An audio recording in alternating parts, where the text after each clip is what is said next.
आज हम बात करेंगे ईडी के बारे में। 2015 से लेकर 2025 तक 10 साल में ईडी ने जो केसेस दर्ज किए हैं 5892 केसेस दर्ज किए हैं, 5892 केसेस दर्ज किए हैं। और उसमें सज़ा कितने लोगों को हुई है?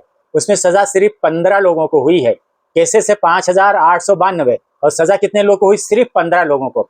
और जितनी रफ्तार से, जितने तेज़ी के साथ ईडी जो केसेस दर्ज करती है, ये अपोजिशन जो लीडर्स होते हैं, ये उनके ऊपर 95% जो केसेस दर्ज किए गए हैं उनका ताल्लुक अपोजिशन पार्टियों से है। सत्तारूढ़ पार्टी से किसी का ताल्लुक नहीं है। जो अपोजिशन के लोग हैं या जो सत्ता के खिलाफ लोग हैं, ऐसे ही लोगों के ऊपर केस दर्ज किए जाते हैं।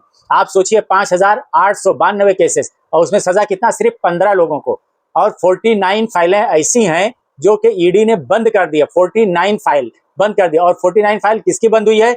जो सत्ता से करीब हो गए हैं, सत्ता के शरण में चले गए हैं, उनके जो है पनाह में चले गए हैं। ऐसे 49 केसेस को बंद कर दिया है।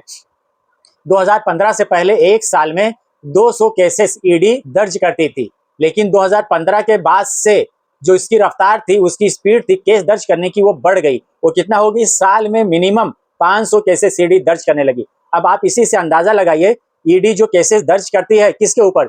जो पॉलिटिकल अपोजिट लोग होते हैं, सत्तारूढ़ पार्टी से सवाल करते हैं, उससे जवाब मांगते हैं, जो सवाल खड़े करते हैं, ऐसे लोगों के पीछे ईडी लगती है। ईडी का काम ही हो गया है सत्ता के लिए काम करना। इसके जो आंकड़े हैं वो गवाही देते हैं कि 95% जो केसेस हैं अपोजिशन के खिलाफ ईडी ने दर्ज किए हैं।